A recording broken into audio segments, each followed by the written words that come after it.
We very early in the pandemic started to hear stories from the field, from our provider agencies that, you know what, we can't get necessary mask and PPE necessary to kind of continue to serve our clients and see clients. And so those resources that normally were available were drying up.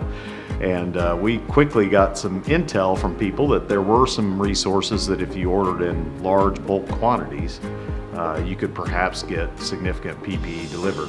A lot of the state collected and distributed PPE was prioritized for hospitals and nursing homes and veterans homes, and kind of outpatient behavioral health type providers were left out of that a little bit. And I understand, but it didn't change the fact that our providers needed help.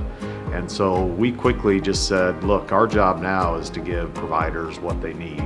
And so we, without much thought at all, ordered a significant amount of masks and different PPE, gloves, hand sanitizer, and did it in a very large bulk way, then to package into smaller quantities and get out to our providers as quickly as we could.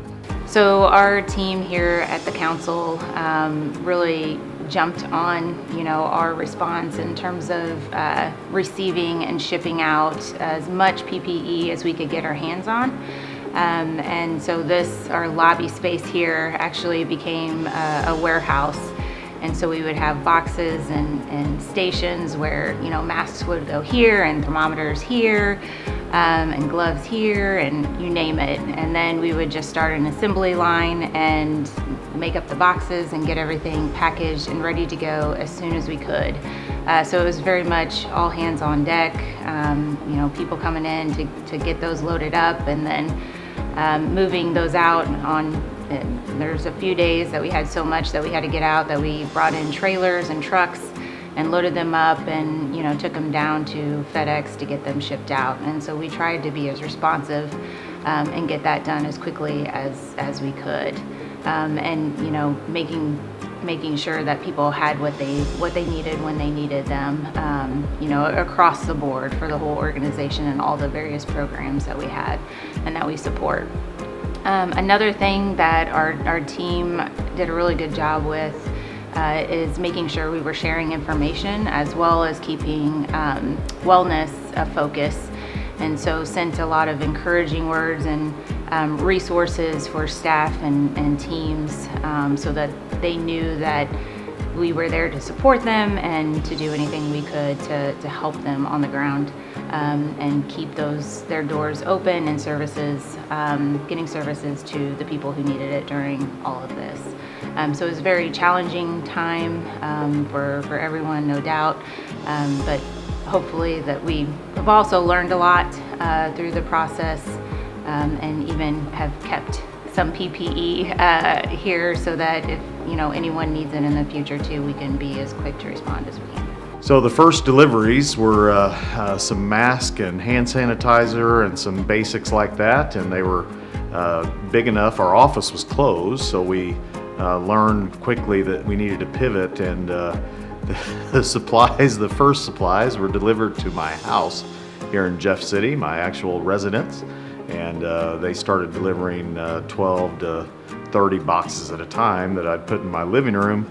And working with Chelsea Hughes, I was able to get a FedEx account set up and where I could print off the little labels and tape those on. Chelsea ordered me boxes that I could break down into smaller packages at the house, and then I was jokingly saying we really need to title this little effort something. And my son's kind of a creative mind, and he came up with the term MASK, an acronym for McGinney's Assisting Services Battling COVID or something like that. So we called the little effort MASK, and that became the joke. But it quickly overwhelmed my living room, and plus I was getting a lot of grief for taking over the house in that way. So we pivoted and moved the company and the operation here into the Metro office. And if you can imagine, if you've been here at a training or if you've been here for kind of any other event or meeting, to imagine walking in either upstairs or downstairs and basically seeing nothing but boxes that's what you saw. So our relationship with FedEx, when the project started, I would take in my truck maybe 10 to 20 boxes, what I could fit in my truck. And that was okay, because the lady at FedEx, who became our friend ultimately, would be like, wow, that's a lot. And it got to the point though, when we had 3 trucks and a trailer and we're delivering 80 to 100 packages, that's when it got to be a next level kind of thing. And so we became kind of FedEx's, where they arranged a call ahead, where we actually were invited into the distribution center. Instead of the interface at the front door, we were invited to pull our trucks actually into their distribution facility. We often would unload it either on the loading dock that a truck would come onto, or literally put all the distribution boxes or PPE boxes on the assembly line, little roller thing. So FedEx is one of their best customers. We frustrated them. They were a lot of work for FedEx, but it developed into kind of unique COVID-related relationship that was, we ended up giving them a lot of thank you cards and gifts at Christmas, because they were really our friends and helped us out during that tough time. Yeah, I think speaking on behalf of the staff, that we're able to help, because this is, obviously during the height of COVID in many cases, and we were on pretty strict lockdowns, except for really essential personnel. But we were working behind the scenes on a lot of policy issues, a lot of kind of regulatory relief, and making sure on funding that we were doing what we could at the state level, at the national level, having meetings nonstop. But it felt, at least here at the association, a little bit helpless, like we couldn't really, we weren't in the trenches, so to speak, with our providers. And I think this PPE, honestly, for me personally, and I think I'm speaking for those on my staff as well, but it gave us a sense that we were really helping, that we were doing something that had a real tangible benefit, that when folks got this PPE, they were like, oh, thank goodness it's here, because the need was so great in order to kind of continue to serve people safely, both ways, for staff safety and client safety. So again, it just felt like something we were doing was real, and it had so much meaning for us that we were able to help in that way.